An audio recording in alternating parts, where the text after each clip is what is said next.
Railway परीक्षा पर मचे बवाल के बीच दिल्ली में रेल मंत्रालय में हाई लेवल बैठक हुई, जिसमें आला अफसरों के साथ ही रेल मंत्री भी मौजूद रहे। यही नहीं, इसमें रेलवे भर्ती बोर्ड के अधिकारी और छात्रों के आरोपों की जांच के लिए बनी कमेटी के मेंबर भी पहुंचे। रेल मंत्रालय की कोशिश है कि जितना जल्दी हो पाए इस विवाद का हल निकाला जाए। बताया जा रहा है कि ग्रुप सी के लिए एक ही परीक्षा करवाए जाने पर फैसला हो सकता है। इससे पहले यह भी खबर आई थी कि पीएमओ के साथ भी एक मीटिंग होगी, लेकिन बाद में वो टल गई। रेलवे की भर्ती परीक्षा में गड़बड़ियों के खिलाफ विपक्ष के बिहार बंद का असर कई जिलों में दिखा। बिहार की राजधानी पटना समेत कई शहरों में विरोध प्रदर्शनों की वजह से आम लोगों को ट्रैफिक जाम में फंसना पड़ा। इसके अलावा कई जगहों से आगजनी की भी खबरें आई।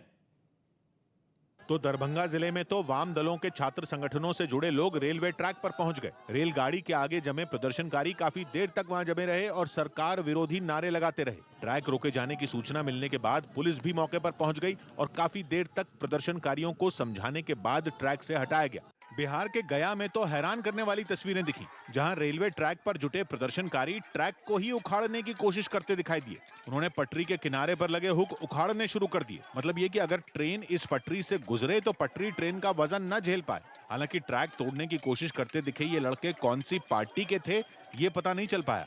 छात्र संगठनों ने समस्तीपुर में भी कुछ सड़कों को जैम कर दिया। सड़क के बीच में टायर जलाकर कुछ प्रदर्शनकारी जमा हो गए। छात्रों पर दमन नहीं चलेगा, नहीं चलेगा, नहीं चलेगा। बिहार के हाजीपुर में आरजेडी ने कुछ अहम रास्तों को जैम करने की कोशिश की। आरजेडी विधायक की अगुवाई में कुछ प्रदर्शनकारियों ने रामाशीष चौक पर आगजनी कर रास्ता काफी देर तक बंद रखा, जिसकी वजह से आम लोगों की तकलीफें बढ़ गईं। हालांकि राजनीतिक दलों के इस विरोध में छात्रों की मौजूदगी नहीं दिखी। बिहार की राजधानी पटना में भी विपक्षी दलों के नेता बंद को कामयाब कराने के लिए पहुंच गए और पूरे शहर में घूम घूम कर बाजार बंद करवाए। बंद करवाने वालों में वाम पार्टियों के छात्र संगठनों के अलावा पप्पू यादव की पार्टी जन अधिकार पार्टी भी शामिल रही। कई जगहों पर प्रदर्शनकारियों ने आगजनी कर रास्ते जाम कर दिए। जो तमाम पॉलिटिकल पार्टियां हैं उनके कार्यकर्ता और नेता सड़कों पर उतरना शुरू कर दिए हैं। कहीं आगजनी हो रही है तो कहीं सड़क पर जाम किया गया है। डाक बंगला चौराहे पर बैठकर प्रदर्शनकारी घंटों तक हंगामा करते रहे। जांच कमेटी की रिपोर्ट आएगी 4 मार्च को और तुरंत बाद उत्तर प्रदेश चुनाव का रिजल्ट आना है 1 सप्ताह के अंदर में। असल में उत्तर प्रदेश चुनाव तक ये पूरे मामले को टालना चाहते हैं। छात्रों के समर्थन में ऐसे नेता भी पहुंचे जिन्हें आरआरबी एनटीपीसी की परीक्षाओं का मतलब तक नहीं पता था। वह रेलवे बोर्ड की एक संस्था है, नॉन टेक्निकल। आपको इसके बारे में जानकारी नहीं है। हालांकि पुलिस ने प्रदर्शनकारियों को रोकने के इंतजाम किए जरूर थे, लेकिन सारे इंतजाम नाकाफी साबित हुए और दोपहर तक बिहार के कई जिलों में हंगामा चलता रहा और दिल्ली में छात्रों का विवाद सुलझाने की कोशिश चलती रही। रेल मंत्री ने विपक्ष को इस मसले पर राजनीति न करने की नसीहत दी थी और दूसरी तरफ पटना के कोचिंग इंस्टीट्यूट चलाने वालों ने भी छात्रों से बिहार बंद का हिस्सा न बनने की अपील की थी। छात्रों से अपील करने वालों में खान सर के नाम से मशहूर यूट्यूबर भी शामिल रहे। आपकी हर मांग को मान लिया गया है। आप किसी भी तरह का कल कोई प्रोटेस्ट नहीं करेंगे, क्योंकि जब आप प्रोटेस्ट करेंगे तो उसके बीच में कोई दूसरा आदमी भी आके वायलेंस कर देगा। इस बीच बीजेपी नेता सुशील मोदी ने भी छात्रों से शांत रहने को कहा और रेल मंत्री को एक मौका देने की अपील की। अश्विनी वैष्णव जी भी आप ही जैसे एक प्रतियोगी परीक्षा से निकल कर यहाँ तक पहुंचे हैं, वो छात्रों के दर्द को जानते हैं। रेल मंत्री ने विवाद को सुलझाने के लिए 2 दिन पहले ही कमेटी के गठन का ऐलान किया था, जो पूरे विवाद पर छात्रों से भी सुझाव लेगी। लेकिन सरकार की कोशिशों का विपक्ष पर कोई असर नहीं हुआ।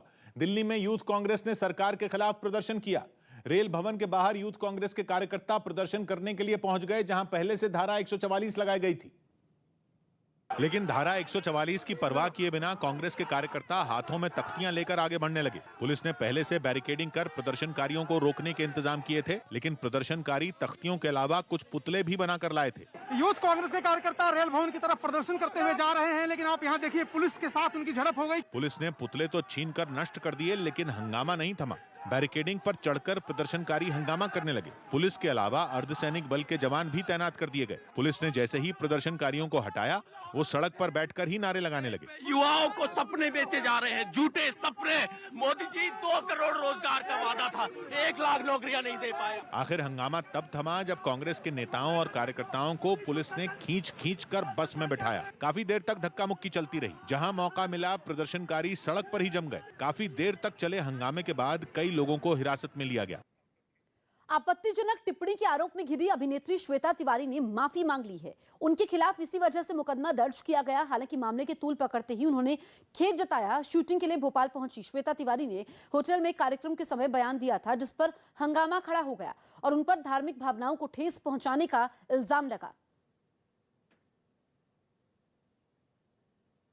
मध्य प्रदेश के भोपाल में अभिनेत्री श्वेता तिवारी पर आपत्तिजनक टिप्पणी करने के मामले में केस दर्ज कर लिया गया। श्वेता तिवारी 23 जनवरी को वहां अपनी टीम के साथ आने वाली वेब सीरीज के सिलसिले में पहुंची थीं, जिसकी शूटिंग भोपाल में होनी है और इसके लिए वहां एक होटल में मीडिया की मौजूदगी में वेब सीरीज के कलाकार एक साथ मंच पर बैठे दिखाई दिए। इस दौरान एक कलाकार से सवाल करने के बीच में ही श्वेता तिवारी ने ऐसा बयान दे दिया जिसने उनकी मुश्किलें बढ़ा दी। मेरे भगवान ले रहे हैं। श्वेता तिवारी के इस बयान पर भोपाल में उनके खिलाफ धार्मिक भावनाएं भड़काने का केस दर्ज कर लिया गया। 295A आईपीसी की धारा के तहत मुकदमा दर्ज हुआ है। श्वेता तिवारी के बयान का वीडियो सामने आने के बाद ही मध्य प्रदेश के गृह मंत्री नरोत्तम मिश्रा ने उनके खिलाफ कार्रवाई के निर्देश दे दिए थे, जिसके बाद उनके खिलाफ मध्य प्रदेश पुलिस ने केस दर्ज कर लिया। असल में श्वेता तिवारी के जिस बयान पर एफआईआर हुई वो उन्होंने तब दिया था जब उनके साथ मंच पर ही मौजूद एक दूसरे कलाकार सौरभ राज जैन से सवाल किया गया। सौरभ राज जैन वही एक्टर हैं जिन्होंने एक धार्मिक सीरियल में भगवान कृष्ण का किरदार निभाया था और इसी पर उनसे पूछा गया कि धार्मिक किरदार निभाने के बाद वो वेब सीरीज में एक अलग रोल में खुद को कैसे देखते हैं। बस इसी सवाल के बीच में श्वेता तिवारी ने हंसते हुए वो बयान दे दिया, जिस पर विवाद खड़ा हो गया। सुप्रीम कोर्ट ने बीजेपी के विधायकों का निलंबन रद्द करते हुए महाराष्ट्र विधानसभा स्पीकर को झटका दे दिया। बीजेपी के 12 विधायकों को 5 जुलाई 2021 को महाराष्ट्र विधानसभा ने एक प्रस्ताव पास करके अनिश्चितकाल के लिए निलंबित कर दिया था, जिसे सुप्रीम कोर्ट ने असंवैधानिक, गैर कानूनी और मनमाना बताते हुए रद्द कर दिया। सुनवाई के समय सुप्रीम कोर्ट ने कहा कि विधायक चुनकर आते हैं और वो अपने इलाके के प्रतिनिधि होते हैं। ऐसे में उन्हें अनिश्चितकाल के लिए सदन से निलंबित करना जनता के साथ अन्याय होगा। सुप्रीम कोर्ट ने यह भी कहा कि विधायकों की ज्यादा से ज्यादा एक सत्र के लिए ही निलंबित किया जा सकता है और विधानसभा के पास किसी मेंबर को 60 दिनों से ज्यादा निलंबित करने का अधिकार नहीं है।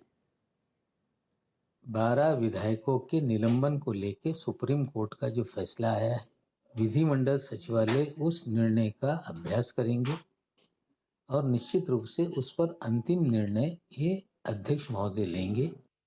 बीसीसीआई 2 चरणों में रणजी ट्रॉफी करवाएगी। बीसीसीआई ने घरेलू क्रिकेटरों को बड़ी खुशखबरी देते हुए रणजी ट्रॉफी आयोजित करने का ऐलान किया। ये प्रतियोगिता 2 चरणों में करवाई जाएगी। इससे पहले कोरोना संकट की वजह से रणजी ट्रॉफी टाल दी गई थी। उत्तराखंड के सीएम पुष्कर सिंह धामी ने खटीमा में घर घर जाकर चुनाव प्रचार किया। धामी इसी सीट से विधानसभा चुनाव लड़ रहे हैं। एक तरफ हमने बताया कि इतने काम किए हैं, ये तो हमारे काम है, ये चुनाव की काम बनाम कारनामे, दूसरी तरफ कारनामे करने वाले लोग हैं। लोकसभा अध्यक्ष ओम बिरला ने संसद में चल रही बजट सत्र की तैयारियों का जायजा लिया। ये बजट सत्र सोमवार से शुरू होगा और मंगलवार यानी 1 फरवरी को बजट पेश किया जाएगा। बीएसपी ने उत्तर प्रदेश विधानसभा चुनाव के लिए पार्टी उम्मीदवारों की एक और सूची जारी कर दी। इसमें 53 नाम शामिल हैं। रूस यूक्रेन विवाद में चीन की एंट्री हो गई है। तीसरे विश्व युद्ध की आहट के बीच रूस का दोस्त चीन खुलकर उसके समर्थन में उतर गया है। चीन ने रूस की सुरक्षा से जुड़ी उन मांगों को बिल्कुल वाजिब बताया जो कि उसने अमेरिका और नाटो के सामने रखी थी। 2 दिन पहले अमेरिका ने रूस की इन मांगों को ठुकरा दिया था, लेकिन जैसे ही ये खबर चीन को पता चली, उसके विदेश मंत्री ने अमेरिका के विदेश मंत्री एंटनी ब्लिंकन को फोन किया और चेतावनी दी कि वो यूक्रेन पर रूस की मांगों को गंभीरता से ले। इतना ही नहीं, बातचीत में यूक्रेन बॉर्डर पर रूस के 1 लाख से ज्यादा सैनिकों की तैनाती को भी चीन ने बिल्कुल सही माना है और तो और उसने अमेरिका को ही तिल का ताड़ न बनाने की नसीहत दी है। अब तक तो यूक्रेन को लेकर अमेरिका और रूस में ही तलवारें खिंची थी, लेकिन अब इस जंग की आहट में एक नए किरदार की एंट्री हो गई है। रूस के जिगरी दोस्त की एंट्री। भारत का पड़ोसी चीन खुलकर रूस के समर्थन में कूद गया है। समर्थन भी ऐसा कि चीन के विदेश मंत्री ने अमेरिका के विदेश मंत्री एंटनी ब्लिंकन को फोन किया और रूस की सुरक्षा से जुड़ी उन मांगों को बिल्कुल वाजिब बताया जो कि उसने अमेरिका और नेटो के सामने रखी थी। इतना ही नहीं, यूक्रेन बॉर्डर पर रूस के 1 लाख से ज्यादा सैनिकों की जिस तैनाती की वजह से पूरी दुनिया को तीसरा विश्व युद्ध छिड़ने का डर सता रहा है, चीन ने उसे भी बिल्कुल सही ठहराया। रूस के राष्ट्रपति व्लादिमीर पुतिन पहले दिन से यह कहते आ रहे हैं कि रूस ने सिर्फ अपने सेल्फ डिफेंस यानी आत्मरक्षा के लिए पड़ोसी यूक्रेन की सीमा पर सैनिक लगाए हैं, क्योंकि अमेरिका और नाटो की सेना पूर्वी यूरोप में उसके पड़ोस तक आकर तन गई है और यूक्रेन को भी नाटो में शामिल कराना चाहती है। अमेरिका और उसके साथी देश रूस की दलील मानने को तैयार नहीं। वो नाटो में शामिल होने या न होने के फैसले को यूक्रेन की मर्जी बता रहे हैं, लेकिन चीन का मानना है कि पुतिन के दावे में दम है, इसलिए उसके विदेश मंत्री ने फोन पर अमेरिका को ही शांत रहने और बात का बतंगड़ न बनाने की नसीहत दे डाली। मतलब चीन ने सारा ठीकरा अमेरिका और नाटो पर फोड़ दिया और यह मान लिया कि यूक्रेन के मामले में रूस जो कर रहा है वो बिल्कुल ठीक कर रहा है। चीन ने तो अमेरिका को यह भी कह दिया है कि उसे और उसके साथी देशों को अब शीत युद्ध यानी कोल्ड वॉर वाला अपना रवैया छोड़ देना चाहिए, क्योंकि नाटो का विस्तार करके वो दुनिया को शीत युद्ध वाली ब्लॉक पॉलिटिक्स में ही बांट रहा है। इतना ही नहीं, चीन ने रूस के इस तर्क पर भी जोर दिया कि यूरोपीय महाद्वीप में देशों की सुरक्षा की एक ऐसी व्यवस्था बनाई जानी चाहिए जो कि संतुलित हो। मतलब साफ है कि चीन का इशारा अमेरिका और 30 देशों के सैन्य गठबंधन नाटो के प्रभाव को खत्म करने की तरफ है। यह पहली बार है जब यूक्रेन विवाद में चीन खुलेआम रूस के साथ खड़ा हो गया, लेकिन इनसाइड स्टोरी तो यह तक बताती है कि इस रूस अमेरिका और नाटो के साथ चल रही अपनी बातचीत की एक एक जानकारी पहले से ही चीन को रूस दे रहा था। मतलब चीन पिक्चर में भले अब दिखा हो, लेकिन यूक्रेन के मसले में वो पहले दिन से ही पूरी तरह रूस से जुड़ा हुआ था, उसके साथ था, उसे अंदर की सारी खबर थी, वो हालात पर अपनी नजर बनाए हुए था। लेकिन जैसे ही उसे पानी सिर के ऊपर से जाता दिखा, उसके विदेश मंत्री ने अमेरिका के विदेश मंत्री को फोन घुमा दिया और चेतावनी दी कि वो यूक्रेन पर रूस की मांगों को हल्के में कतई न लें और उनका हल निकालने पर काम करें। चीन की इस कॉल की टाइमिंग बेहद अहम है। ये तब की गई जब कुछ घंटे पहले ही अमेरिका ने रूस की सुरक्षा मांगों को मानने से इनकार कर दिया था। असल में रूस ने दिसंबर में यूक्रेन विवाद को सुलझाने के लिए अमेरिका और नाटो के सामने दो मुख्य मांगे रखी थी। पहली तो यह कि यूक्रेन को नाटो का सदस्य बनने से बैन कर दिया जाए, दूसरी यह कि नाटो रूस के पड़ोस यानी पूर्वी यूरोप से अपनी सेना और हथियारों की तैनाती हटा ले। लेकिन 2 दिन पहले अमेरिका और नाटो ने रूस को लिखित जवाब भेजा और उसकी ये दोनों अहम मांगे ही ठुकरा दी। यूक्रेन के लिए चल रहे बवाल में अब तक पड़ोसी बेलारूस के अलावा कोई भी बड़ा देश रूस के हक में बोलने को तैयार नहीं था, लेकिन अब चीन के रूस के समर्थन में आने के बाद पूरा सीन ही पलट गया। मतलब अब अगर रूस ने यूक्रेन पर हमला किया और फिर अमेरिका और रूस के बीच युद्ध छिड़ा तो चीन रूस को जिताने के लिए अपनी जान लगा देगा, और अगर चीन जंग में उलझा तो फिर यूरोप की आंच भारत तक भी आ सकती है। कूटनीति का सिद्धांत होता है दुश्मन का दुश्मन दोस्त, और रूस और चीन के रिश्ते तो काफी अच्छे दिख रहे हैं और दोनों का दुश्मन भी एक ही है, अमेरिका। ऐसे में अमेरिका को चेतावनी देकर चीन ने एक तीर से 2 निशाने साधने की कोशिश की। एक तो उसने रूस का साथ देकर अपनी दोस्ती निभाई, दूसरा यह कि यूक्रेन विवाद के बहाने उसने ताइवान को लेकर भी अपना संदेश अमेरिका तक पहुंचा दिया। अपने बगल में एक टापू पर बसे ताइवान को चीन अपना हिस्सा मानता है, 72 साल से उस पर कब्जा जमाने का सपना देख रहा है। इसी वजह से रूस और चीन की स्थिति लगभग एक जैसी है। जैसे पुतिन यूक्रेन को रूस से अलग देश नहीं मानते, वैसे ही चीन भी ताइवान को अपने नक्शे में मिलाना चाहता है।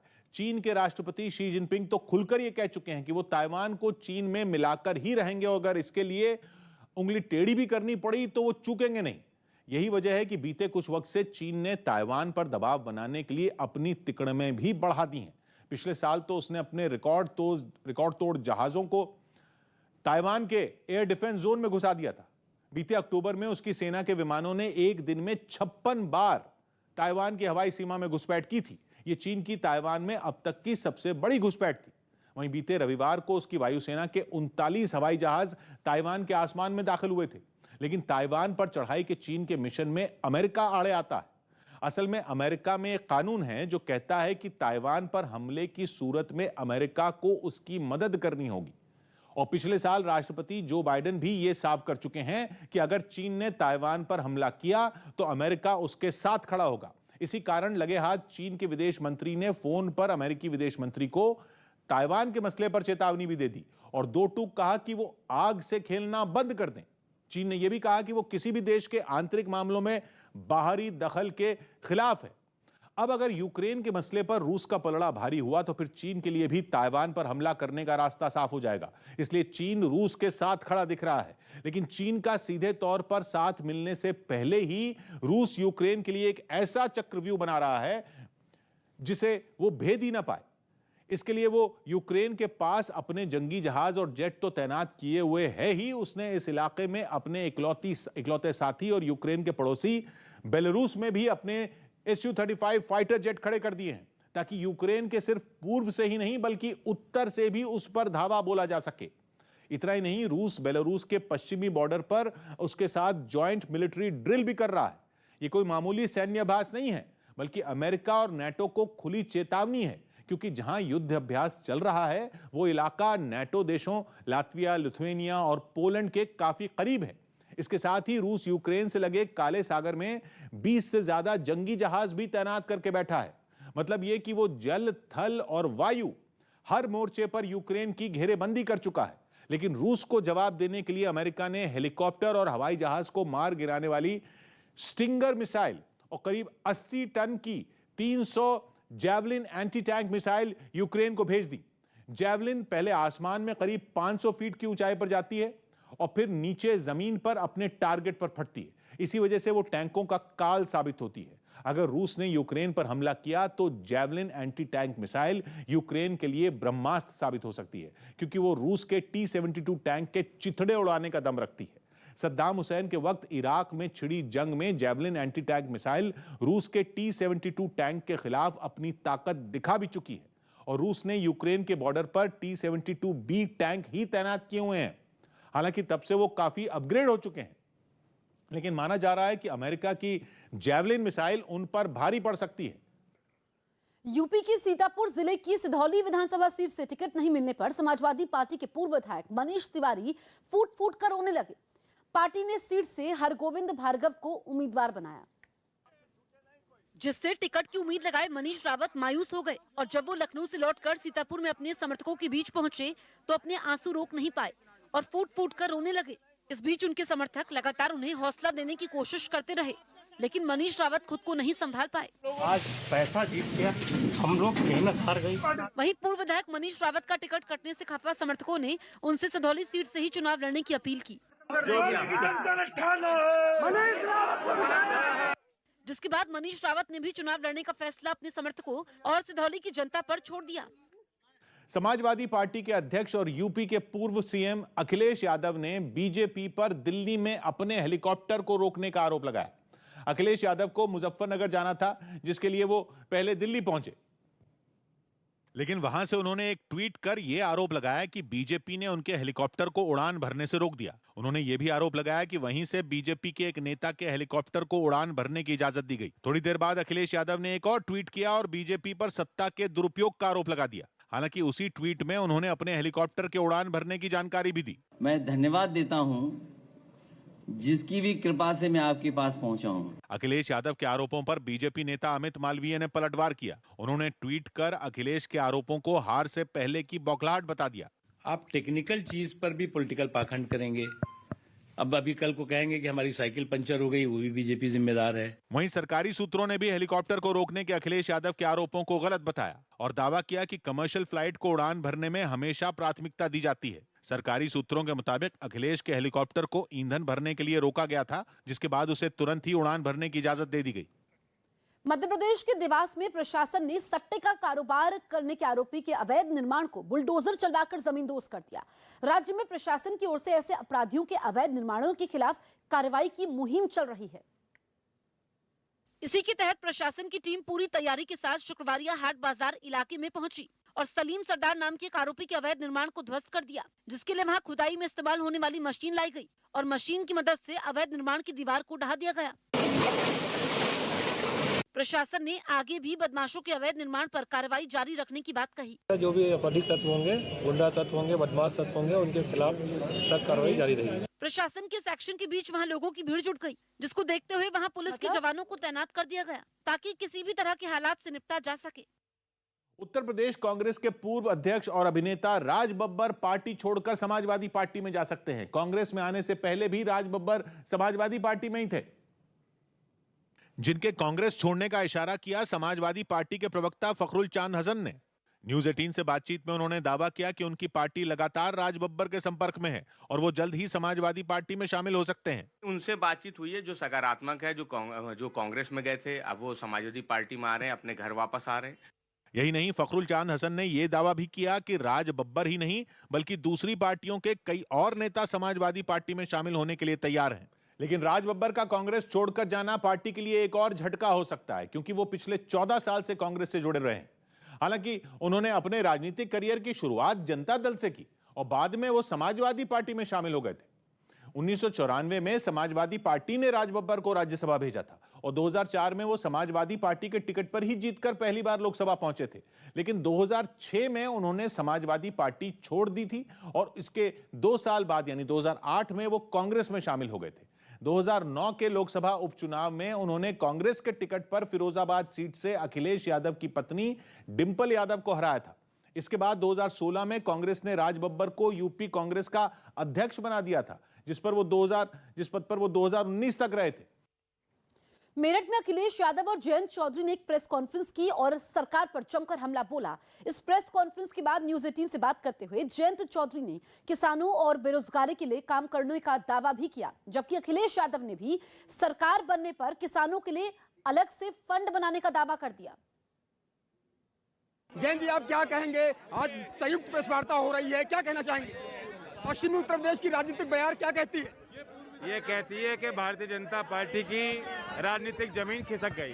जाटों के साथ जो मुलाकात हुई है, अमित शाह ने जो जाटों के साथ मुलाकात की है, उस पर आप क्या कहना चाहेंगे? बात जाटों की नहीं, बात किसानों की। और आपने कहा कि मैं चुनावी चवन्नी नहीं हूँ जो पलट जाऊंगा, इसके क्या अर्थ है? मैं पलट नहीं सकता, वो ईमानदार बयान था मेरा। आज मुख्यमंत्री हस्तिनापुर आए थे, उन्होंने कहा कि चांदनी रात चोरों को अच्छी नहीं लगती।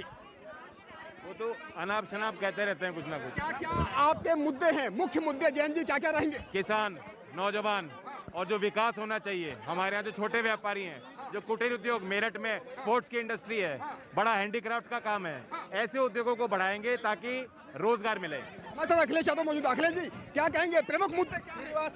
ये देखिए, किसानों का भुगतान समय पर हो, गन्ने किसान का भुगतान समय पर हो, और समाजवादी पार्टी ने तय किया है कि फार्मर्स फंड बनाएंगे जिससे कि किसानों को आंदोलन के लिए ना बैठना पड़े, आंदोलन के लिए धरने पे ना किसानों को बैठना पड़े, समय पर उनका भुगतान हो, इसलिए फार्मर्स फंड बनाएगी। वहीं किसानों की एमएसपी के लिए सरकार एमएसपी पे फसल खरीदे, उसकी जिम्मेदारी सरकार की होगी। प्रोक्योरमेंट सरकार में जितना हो सकता है उतना सहयोग करने का काम सरकार करेगी। आज मुख्यमंत्री हस्तिनापुर पहुंचे थे, उन्होंने एक बयान दिया कि चोरों को चांदनी रात अच्छी नहीं लगती। वो इसलिए क्योंकि मुख्यमंत्री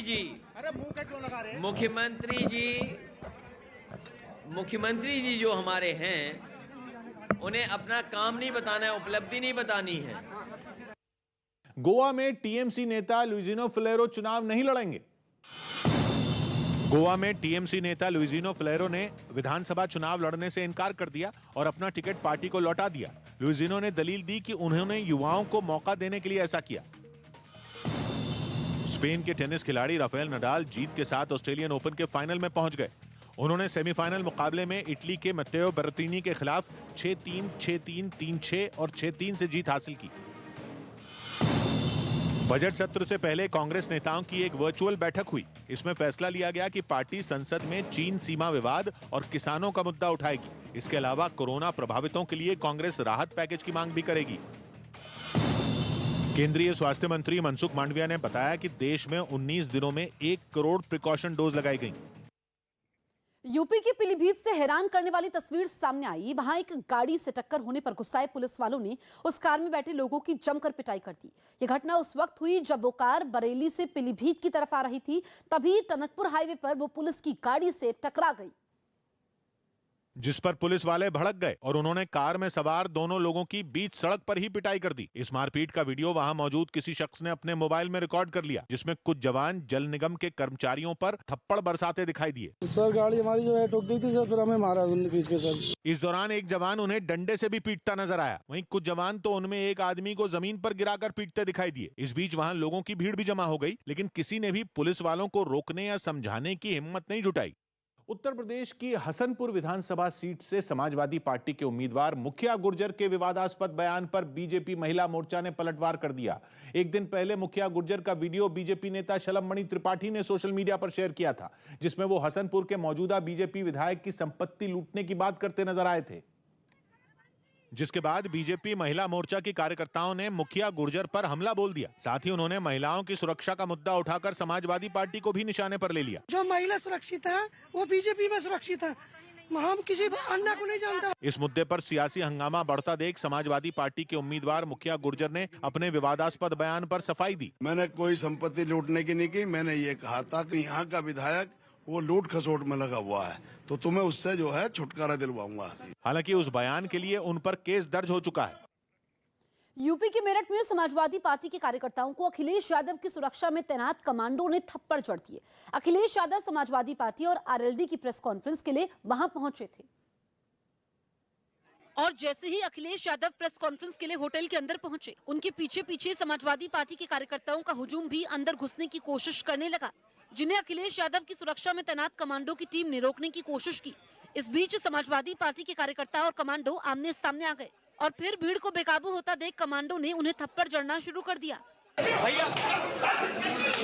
इसके बाद वहां अफरा तफरी मच गई और काफी देर तक हंगामा होता रहा। बाद में कार्यकर्ताओं की भीड़ को रोकने के लिए होटल के दरवाजों को बंद करना पड़ा। चुनावी गहमा-गहमी के बीच पंजाब कांग्रेस के अध्यक्ष नवजोत सिद्धू की बहन ने उन पर गंभीर आरोप लगाए। सिद्धू की अमेरिका में रहने वाली बहन सुमन तूर ने चंडीगढ़ में एक प्रेस कॉन्फ्रेंस की, जिसमें वो सिद्धू से बेहद नाराज नजर आईं। प्रेस कॉन्फ्रेंस में मीडिया के सामने बोलते बोलते कई बार उनका गला भी भराया। माफ करिए। सुमन तूर ने सिद्धू पर आरोप लगाया कि उन्होंने न कभी अपनी मां की सुध ली और न कभी अपनी बहनों की। अपनी बात साबित करने के लिए वो बचपन की एक तस्वीर भी लाईं, जिसे उन्होंने मीडिया के सामने दिखाया और फिर सिद्धू पर अपना गुस्सा उतारा। लवारस औरत नहीं सी हो, साडी मां सी जिन्होंने इन्हें लवारस बनाता। सुमन तूर का कहना है कि सिद्धू का एक पुराना इंटरव्यू पढ़ने के बाद उन्होंने मीडिया के सामने ये सारी बातें रखने का फैसला लिया, क्योंकि उनका कहना है कि उस इंटरव्यू में सिद्धू ने कहा था कि जब वो छोटे थे तभी उनके माता पिता अलग हो गए थे। सुमन तूर ने उनकी इस बात को सरासर झूठ बताया और सिद्धू पर गंभीर आरोप लगाया कि उन्होंने पैसों के लिए अपने परिवार को छोड़ दिया। वो अपनी मां ਨੂੰ ਕਹਿ ਦਿੰਦਾ, अपनी ਭੈਣਾਂ ਨੂੰ ਕਹਿ ਦਿੰਦਾ ਵੀ ਮੈਨੂੰ ਪੈਸੇ ਦੀ ਬਹੁਤ ਭੁੱਖ ਹੈ, मैं ਤੁਹਾਨੂੰ नहीं देना कुछ भी। इतने बड़े आरोप लगे तो सिद्धू की ओर से उनकी पत्नी ने जवाब दिया और बोल दिया कि खुद को सिद्धू की बहन बोलने वाली सुमन तूर को वो जानती ही नहीं है। मैं उन्होंने नहीं जानती। फादर दी पहली मैरिज सीगी किसी लेडी नाल, उनके 2 डॉटर्स हुई। नवजोत सिद्धू की बहन सुमन तूर की उम्र 70 साल है और उनकी दूसरी बहन और मां का निधन हो चुका है। के सहारनपुर नगर सीट से समाजवादी पार्टी के उम्मीदवार संजय गर्ग के प्रस्तावक इद्रिस मलिक पर पाकिस्तान की खुफिया एजेंसी आईएसआई का एजेंट होने का गंभीर आरोप लगा। बताया गया कि संजय गर्ग के प्रस्तावक इद्रिस मलिक पर यूपी की कैराना में कई आपराधिक मुकदमे दर्ज हैं, जिनमें उन्हें आईएसआई का एजेंट बताया गया है। यही नहीं, इद्रिस मलिक पर जयपुर में भी कई केस दर्ज हैं। कुछ दिनों पहले संजय गर्ग ने सहारनपुर की नगर विधानसभा सीट से नामांकन दाखिल किया था और उस वक्त इद्रिस मलिक भी उनके साथ मौजूद थे। हालांकि अपने प्रस्तावक पर लग रहे आरोपों पर अब तक संजय गर्ग का कोई बयान नहीं आया, लेकिन कांग्रेस से समाजवादी पार्टी में शामिल हुए इमरान मसूद ने इद्रिस मलिक का बचाव किया है। क्या कोर्ट ने उनका अधिकार छीन लिया कि वो किसी के प्रस्तावक नहीं बन सकते? उस पर कोई मुकदमा, मेरी जानकारी के अंदर कोई मुकदमा उसके पास पेंडिंग नहीं है। दिल्ली के अलीपुर इलाके से दिल दहला देने वाला एक वीडियो सामने आया। वहां एक रोज पहले मोटरसाइकिल सवार बदमाशों ने एक आदमी को गोलियों से छलनी कर दिया। मरने वाले की पहचान प्रमोद बजाड़ के तौर पर हुई, जिस पर कई मामले दर्ज थे। इस घटना का एक सीसीटीवी वीडियो भी सामने आया, जिसमें रात करीब 10:30 बजे प्रमोद अपने एक साथी के साथ सड़क से गुजरता दिखाई दिया। तभी सामने से एक मोटरसाइकिल आई जिस पर 3 बदमाश सवार थे। जैसे ही वो बदमाश सड़क से जा रहे प्रमोद और उसके साथी के पास पहुंचे, उन्होंने फायरिंग शुरू कर दी। गोली लगते ही प्रमोद सड़क पर गिर गया, जबकि उसका साथी वहां से जान बचाकर भाग निकला। इसके बाद एक बदमाश प्रमोद पर पिस्तौल से ताबड़तोड़ गोलियां दागता दिखाई दिया। इसी दौरान वहां एक दूसरा बदमाश भी दौड़ते हुए पहुंचा और उसने भी उस पर एक के बाद एक कई गोलियां दाग दी। बाद में तीनों बदमाश वहां से फरार हो गए। इस हमले में बुरी तरह घायल प्रमोद को फौरन अस्पताल ले जाया गया, जहां उसने दम तोड़ दिया। इस घटना के बाद पुलिस ने केस दर्ज कर मामले की छानबीन शुरू कर दी। सरकारी नौकरियों में SC/ST समुदाय के लोगों के प्रमोशन के मुद्दे पर सुप्रीम कोर्ट ने अपने पुराने फैसले को स्पष्ट किया। इस मामले में कई राज्यों की तरफ से याचिका दाखिल कर कोर्ट से पूछा गया था कि क्या सरकारी नौकरियों में SC/ST समुदाय के लोगों के आरक्षण के लिए राज्य सरकारों को पिछड़ेपन का आंकड़ा देना होगा। इस पर सुनवाई करते हुए सुप्रीम कोर्ट ने साफ किया कि प्रमोशन में आरक्षण के लिए सरकारों को पिछड़ेपन का आंकड़ा देना ही होगा और राज्य सरकारों को यह भी पता लगाना होगा कि अलग अलग पदों पर SC/ST समुदाय के कितने लोग काम कर रहे हैं। इसके अलावा यह भी पता करना होगा कि SC/ST समुदाय के लोगों की कुल आबादी कितनी है और इस आबादी के अनुपात में इन पदों पर लोग काम कर रहे हैं या नहीं। राजस्थान की जोधपुर यूनिवर्सिटी में पेंशन मिलने में देरी पर बवाल हो गया। छात्रों और रिटायर हो चुके कर्मचारियों ने वहां दीक्षांत समारोह के दौरान खूब हंगामा किया। उनका गुस्सा यूनिवर्सिटी के कुलपति पर फूटा और वो नारे लगाते हुए दीक्षांत समारोह में पहुंच गए। पेंशन मिलने में देरी का आरोप लगाने वाले छात्र और रिटायर हो चुके कर्मचारी सीधा मंच पर गए और कुलपति को काले झंडे दिखाने लगे। बवाल बढ़ता देखकर पुलिस वाले भी मंच पर चढ़ गए और छात्रों को खींचकर वहां से ले गए, लेकिन पेंशन की समस्या का समाधान ढूंढने पहुंचे कर्मचारी वहीं डटे रहे और कहते रहे कि बिना ज्ञापन दिए वो वहां से नहीं हिलेंगे। ज्ञापन दूंगा जिसके बाद पुलिस जबरदस्ती उन्हें बाहर ले जाने लगी, लेकिन हंगामा नहीं थमा। कर्मचारियों और पुलिस वालों के बीच कहासुनी भी हुई। यूनिवर्सिटी प्रशासन को बवाल का अंदेशा था, इसलिए पुलिस को पहले ही सूचना दे दी गई थी, जो दीक्षांत समारोह के दौरान वहां तैनात नजर आई। लेकिन पुलिस की मौजूदगी में ही प्रदर्शनकारी कार्यक्रम वाली जगह पहुंच गए। प्रदर्शन में शामिल छात्र तो पुलिस से उलझने के मूड में भी दिखे। मंच पर चढ़ने से पहले वो उसके सामने खड़े होकर नारे लगाते नजर आए। इस दौरान पुलिस से उनकी हल्की झड़प हुई, लेकिन वो रुके नहीं और नारे लगाते रहे। थोड़ी ही देर बाद ये छात्र और यूनिवर्सिटी के पुराने कर्मचारी तेजी से मंच की ओर बढ़े, जिन्हें पुलिस वालों ने जबरदस्ती हटाया। इस हंगामे को रोकने के बाद पुलिस ने कुछ छात्रों को हिरासत में भी लिया। बीजेपी के राष्ट्रीय अध्यक्ष जेपी नड्डा ने बरेली में समाजवादी पार्टी पर बड़ा हमला बोला। उन्होंने कहा कि विपक्षी दल जेल से भी पर्चा भरवा रहे हैं। जेपी नड्डा ने जेल में बंद लोगों को उम्मीदवार बनाए जाने पर भी सवाल उठाए और समाजवादी पार्टी को घेरने की कोशिश की। आपके ध्यान में है ना कि हमारे विरोधी कुछ लोग पर्चा जेल से भर रहे हैं, देखा है ना। ये दोस्ती हम नहीं तोड़ेंगे, ये दोस्तियां हैं, पुरानी दोस्तियां। हमारी क्या मजबूरी है कि आज इन दोनों ने कैंडिडेट बनाया, क्या मजबूरी है? तो वो शोले फिल्म का गाना आता, ये दोस्ती हम नहीं तोड़ेंगे। नहीं तोड़ पाएंगे क्योंकि बुरा का साथ बुरे से होता है तो छूटता नहीं है, वो जकड़ लेता है, वो पकड़ लेता है। आधे जेल से लड़ रहे हैं, आधे जेल पर लड़ रहे हैं। क्या है ये, क्या चल रहा है? और आज बड़ी बड़ी बातें करेंगे। बीजेपी ने यूपी चुनावों के लिए अपनी छठी लिस्ट जारी कर दी। 91 उम्मीदवारों की इस लिस्ट में बीजेपी ने 17 मौजूदा विधायकों का टिकट काट दिया, जिनमें भोगनीपुर से विनोद कटियार का टिकट काटकर राकेश सचान को दिया गया, जो एक दिन पहले ही कांग्रेस छोड़कर बीजेपी में शामिल हुए। इसके अलावा हैदरगढ़ से विधायक रहे बैजनाथ रावत की जगह बीजेपी ने इस बार दिनेश रावत को टिकट दे दिया।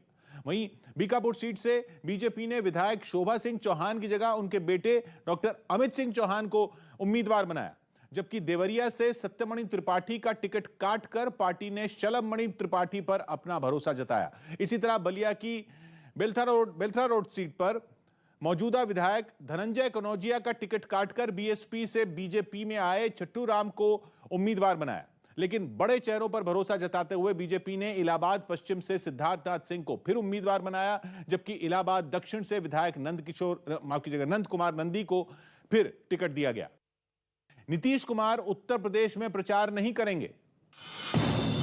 जेडीयू ने यूपी विधानसभा चुनाव के लिए अपने स्टार प्रचारकों की सूची जारी कर दी, लेकिन बिहार के सीएम नीतीश कुमार का नाम इसमें शामिल नहीं है, क्योंकि बिहार में बीजेपी और जेडीयू का गठबंधन है। ऐसे में वो वहां चुनाव प्रचार नहीं करेंगे। दिल्ली के सीएम अरविंद केजरीवाल ने जालंधर में आयोजित एक चुनाव प्रचार कार्यक्रम में हिस्सा लिया। इस दौरान उन्होंने राज्य में बिजली, सड़क और रोजगार की समस्या पर बात की। पंजाब की सड़कें कैसे ठीक करनी है, बिजली के बिल, कितने बिजली के बिल आते हैं आपके? पंजाब में भी अब फ्री में बिजली देंगे, 24 घंटे बिजली देंगे। उत्तराखंड बीजेपी ने अपने उम्मीदवारों की तीसरी सूची भी जारी कर दी। इसमें कांग्रेस छोड़कर आए किशोर उपाध्याय का भी नाम शामिल है। वो टिहरी सीट से चुनाव लड़ेंगे, जबकि इसी सीट से धन सिंह नेगी को कांग्रेस से टिकट मिला है, जो कि बीजेपी से कांग्रेस में गए थे। उत्तर प्रदेश में पहले चरण के लिए हो रहे चुनाव प्रचार में बीजेपी ने पूरी ताकत झोंक दी है। गृह मंत्री अमित शाह, राष्ट्रीय अध्यक्ष जेपी नड्डा, उत्तर प्रदेश के सीएम योगी आदित्यनाथ और केंद्रीय मंत्री स्मृति ईरानी एक साथ चुनाव प्रचार की कमान संभाले हुए हैं। ये सभी बड़े नेता आज भी पश्चिमी यूपी के अलग अलग इलाकों में जाकर लोगों से मिलेंगे और पार्टी के लिए वोट मांगेंगे। गृह मंत्री अमित शाह मुजफ्फरनगर और देवबंद में घर घर जनसंपर्क अभियान कार्यक्रम में हिस्सा लेंगे। इस सरकार के कार्यकाल में गृह मंत्री का ये पहला देवबंद दौरा होगा। सुबह करीब 11 बजे अमित शाह प्रभावी मतदाता संवाद कार्यक्रम में हिस्सा लेंगे, जिसके बाद वो 12:30 बजे सदर विधानसभा में जनसंपर्क अभियान में शामिल होंगे। दोपहर 2:10 पर वो देवबंद बाजार पहुंचेंगे और जनसंपर्क कार्यक्रम में शामिल होंगे।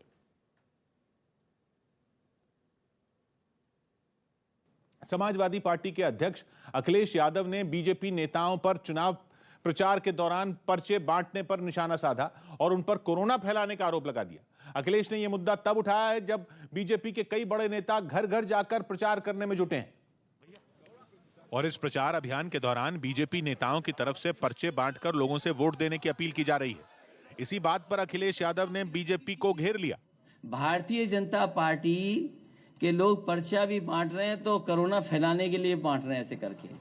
लेकिन बीजेपी ने अखिलेश के आरोपों को सिरे से खारिज कर दिया और उन पर यह आरोप लगाया कि वो जनता के बीच में जाने तक से घबरा रहे हैं। आखिरकार क्या कारण है कि अखिलेश यादव जी हिम्मत नहीं जुटा पा रहे कि वो जनता के बीच में जाएं? कोरोना की वजह से चुनाव आयोग ने रैली, रोड शो और जनसभाओं पर पाबंदी लगा रखी है और इसी वजह से बीजेपी घर घर जाकर प्रचार करने में जुटी है। प्रदेश के मुख्यमंत्री योगी आदित्यनाथ आज बागपत बड़ौत में चुनाव प्रचार अभियान की कमान संभालेंगे। वो 12:30 बजे बागपत जिला अस्पताल पहुंचेंगे और कोरोना के संबंध में हालात का जायजा लेंगे, जिसके बाद वो बागपत में ही प्रभावी मतदाता संवाद कार्यक्रम में हिस्सा लेंगे और घर घर जाकर लोगों से मुलाकात करेंगे। इसके बाद वो छपरौली में मतदाता संवाद कार्यक्रम में हिस्सा लेंगे। शाम करीब 4 बजे वो मुरादनगर जाएंगे और वहां भी प्रभावी मतदाता संवाद कार्यक्रम में हिस्सा लेंगे। उत्तराखंड की चौबट्टाखाल विधानसभा सीट से कांग्रेस नेता राजपाल बिष्ट का टिकट कटने पर भड़के पार्टी के कई कार्यकर्ताओं ने खूब हंगामा किया। कांग्रेस ने वहां केशर सिंह नेगी को अपना उम्मीदवार बनाया है, जिस पर राजपाल बिष्ट के समर्थन में उतरे कार्यकर्ता इतने नाराज हो गए कि उन्होंने अपनी ही पार्टी का विरोध शुरू कर दिया। टिकट न मिलने का गुस्सा उन्होंने प्रदेश कांग्रेस अध्यक्ष गणेश गोदियाल और पूर्व मुख्यमंत्री हरीश रावत का पुतला फूंक कर उतारा। इस दौरान उन्होंने कांग्रेस के खिलाफ खूब नारे भी लगाए। खुद राजपाल बिष्ट ने पार्टी हाईकमान के इस फैसले पर आपत्ति जताई। जिस तरह की छवि के व्यक्ति को टिकट दी है, वो दर्द यहाँ कांग्रेस जनों में है। खबर है कि पार्टी के इस फैसले से नाराज होकर जिले के कुछ दूसरे नेताओं ने अपने अपने पद से इस्तीफा भी दे दिया। अहमदाबाद के धंधुका हत्याकांड में शक की सुई 2 मौलवियों पर टिक गई है, क्योंकि जांच के बाद यह बात सामने आई कि किशन भरवाड़ की हत्या की साजिश अहमदाबाद और मुंबई के 2 मौलवियों ने मिलकर रची थी और आरोप है कि हत्याकांड को अंजाम देने के लिए अहमदाबाद में रहने वाले मौलवी ने ही बदमाशों को हथियार मुहैया करवाया था। यह घटना 25 जनवरी की है, जब किशन भरवाड़ की बाइक सवार 2 हमलावरों ने गोली मारकर हत्या कर दी थी। बताया गया कि हत्या से कुछ रोज पहले ही उसने सोशल मीडिया पर एक पोस्ट डाला था, जिस पर कुछ लोगों ने आपत्ति जताई थी, जिसके बाद किशन ने माफी मांगते हुए उस पोस्ट को हटा दिया था। लेकिन शक है कि वारदात को उसी पोस्ट की वजह से अंजाम दिया गया। इस मामले में पुलिस दोनों हमलावरों को गिरफ्तार कर लिया है। इस घटना के बाद राज्य के गृह मंत्री हर्ष संघवी ने किशन के घर वालों से मुलाकात की और आरोपियों पर कड़ी कार्रवाई का भरोसा भी दिया। जमालपुर क्षेत्र के एक मौलवी ने यह हत्याराओं को रिवॉल्वर भी दी, 5 कारतूस दिए। महाराष्ट्र के पिंपरी चिंचवड से दिल दहला देने वाला एक वीडियो सामने आया। वहां भाई कहकर नहीं बुलाने पर एक लड़के की कुछ लोगों ने जमकर पिटाई कर दी। बाद में इस घटना का वीडियो सोशल मीडिया पर वायरल हो गया, जिसमें कुछ लोग एक लड़के को बेरहमी से पीटते दिखाई दिए। कोई उस पर लात चलाता नजर आया तो कोई उस पर बेल्ट से ताबड़तोड़ प्रहार करता दिखा। इस दौरान वो लड़का रोते हुए उनसे माफी की गुहार लगाता रहा, लेकिन उन लोगों पर इसका कोई असर नहीं हुआ। मारपीट से पहले उस लड़के को जमीन पर पड़े बिस्किट खाने के लिए भी मजबूर किया गया। वीडियो में वो लड़का घुटनों के बल बैठकर जमीन पर गिरे बिस्किट को मुंह से उठाता दिखाई दिया, जबकि इस दौरान वहां खड़ा एक आदमी उससे गाली गलौज करता रहा। यही नहीं, बीच बीच में वो आदमी उस पर बेल्ट भी चलाता दिखा। बाद में मारपीट की वजह से बुरी तरह घायल हुए उस लड़के को अस्पताल में भर्ती कराया गया। बिहार के सुपौल में दिन दहाड़े एक छात्रा पर हुई गोलीबारी से गुस्साई भीड़ ने सड़क जाम कर हंगामा किया। बताया गया कि गुड्डी नाम की छात्रा अपनी कुछ दोस्तों के साथ कॉलेज से घर वापस आ रही थी। इसी बीच एक बदमाश ने अपने साथी के साथ मिलकर उसे गोली मार दी, जिस पर लोगों का गुस्सा भड़क उठा और उन्होंने बदमाशों की गिरफ्तारी की मांग करते हुए सड़क पर काफी बवाल मचाया। लोगों ने पहले डंडे की मदद से सड़क जाम किया, फिर वहां टायर में आग लगा दी। पीड़ित छात्रा के मुताबिक बदमाश उसे 2 साल से परेशान कर रहा था। शुक्रवार को भी बदमाश ने छात्रा से बात करने के लिए बीच रास्ते में उसे घेरा, लेकिन छात्रा ने बात करने से इनकार कर दिया। इसी बात से बौखलाए बदमाश ने उस पर गोली चला दी। चीन के वुहान के वैज्ञानिकों ने दावा किया कि एक नया वायरस आ गया है, जिसकी वजह से 3 मरीजों में एक की जान जा सकती है। अभी लोग ओमिक्रॉन के खतरे से जूझ ही रहे थे कि वुहान के वैज्ञानिकों ने दावा कर दिया कि एक और खतरनाक वायरस आ चुका है, जिसका नाम है नियोकोव। नियोकोव नाम के इस नए कोरोना वायरस ने इसलिए डरा दिया है क्योंकि वैज्ञानिकों का दावा है कि इसकी वजह से 3 में 1 मरीज की मौत हो सकती है। यह वायरस दक्षिण अफ्रीका में मिला है। इसकी संक्रमण और मृत्यु दर दोनों ही बहुत ज्यादा हैं, क्योंकि यह बहुत तेजी से फैलता है। दावा किया गया कि फिलहाल यह सिर्फ जानवरों के बीच फैल रहा है, लेकिन वैज्ञानिकों ने चेतावनी दी है कि इसे इंसानों में फैलने में ज्यादा वक्त नहीं लगेगा, क्योंकि एक रिसर्च से पता चला है नियोकोव से संक्रमित जानवर मनुष्यों को संक्रमित कर सकते हैं और इसके लिए उसे केवल एक म्यूटेशन की जरूरत पड़ेगी। मतलब इस वायरस को इंसानों में घुसने के लिए केवल एक रूप बदलना होगा। इस बीच इस वायरस पर रूस की न्यूज एजेंसी ने दावा किया कि यह नया नहीं है, यह मर्स-कोव वायरस से जुड़ा हुआ है, जिसके मरीज 2012 और 2015 में पश्चिम एशियाई देशों में मिले थे। पीएम ने एनसीसी के बेस्ट कैडेट को सम्मानित किया। प्रधानमंत्री नरेंद्र मोदी दिल्ली कैंट में एनसीसी के कार्यक्रम में शामिल हुए। इस दौरान उन्होंने वहां बेस्ट कैडेट को सम्मानित किया। इसी कार्यक्रम में प्रधानमंत्री को गार्ड ऑफ ऑनर भी दिया गया। हमारा प्रयास होना चाहिए कि एनसीसी में भी ज्यादा से ज्यादा बेटियां शामिल हो। भारत बायोटेक को नेजल वैक्सीन के बूस्टर डोज के ट्रायल की मंजूरी मिल गई। ये कोरोना वैक्सीन नाक के जरिए दी जाती है। देश में दवाओं को इस्तेमाल की मंजूरी देने वाली संस्था डीसीजीआई ने इसकी इजाजत दी। यूपी के मेरठ में मुख्यमंत्री योगी आदित्यनाथ ने घर घर जाकर प्रचार किया। वहां कंकरखेड़ा इलाके में उन्होंने बीजेपी उम्मीदवार अमित अग्रवाल के लिए वोट मांगे। इस दौरान उनका भव्य स्वागत किया गया और बीजेपी के समर्थन में खूब नारे लगाए गए। योगी आदित्यनाथ नेता नहीं, यूपी के शेर हैं और बनेंगे मुख्यमंत्री दोबारा से, कुछ दिन की देर है। कंकरखेड़ा में पार्टी के लिए प्रचार करने के बाद सीएम योगी हस्तिनापुर पहुंच गए, जहां उन्होंने 5 ब्लॉक से आए पार्टी के 500 कार्यकर्ताओं के साथ संवाद किया। गठबंधन तो कहीं भी नहीं है, दूर दूर तक नहीं है। बिल्कुल दावे तो कर रहे हैं, सब जगह योगी। इस बार का बजट पेपरलेस होगा, यानी उसमें कागज का इस्तेमाल नहीं किया जाएगा। यही नहीं, यूनियन बजट मोबाइल ऐप पर भी बजट से जुड़ी हर जानकारी हिंदी और अंग्रेजी में मिल जाएगी। कोरोना संकट के बावजूद बजट की तैयारियां जोरों पर हैं। यही वजह है कि एहतियात बरतते हुए इस साल बजट के लिए होने वाली हलवा सेरेमनी भी नहीं हुई। बीजेपी के राष्ट्रीय अध्यक्ष जेपी नड्डा आज बरेली, इटावा और औरैया के दौरे पर रहेंगे। वो सुबह 9:40 पर बड़ा बाग हनुमान मंदिर में पूजा करेंगे। उसके बाद वो भोजीपुर विधानसभा में घर घर जाकर जनसंपर्क करेंगे।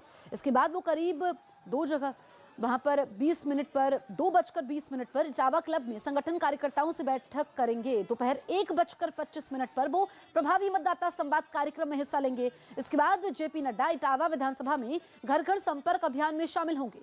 इसके बाद वो औरैया विधानसभा पहुंचेंगे और करीब 3 बजे के बाद वहां प्रभावी मतदाता संवाद कार्यक्रम में शामिल होंगे। पंजाब के गुरदासपुर में पाकिस्तान सीमा के पास सुरक्षा बल के जवानों की ड्रग्स तस्करों के साथ मुठभेड़ हो गई, जिसके बाद वहां से करोड़ों के ड्रग्स बरामद किए गए।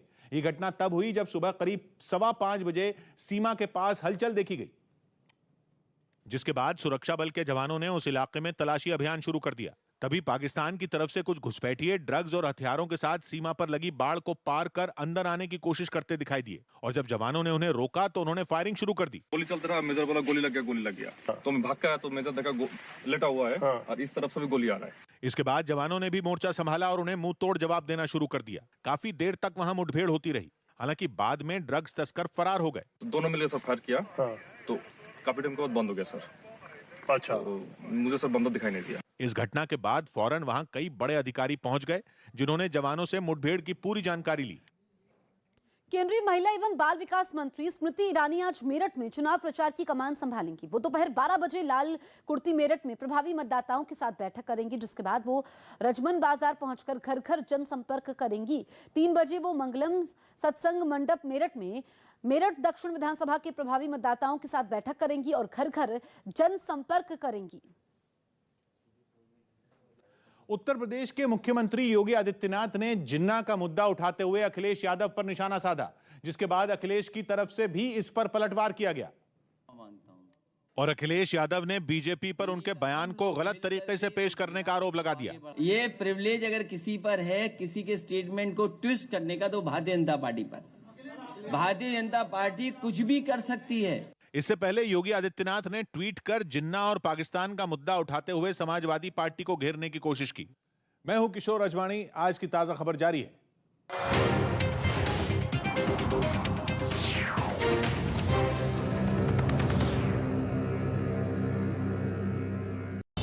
जेडीयू ने यूपी विधानसभा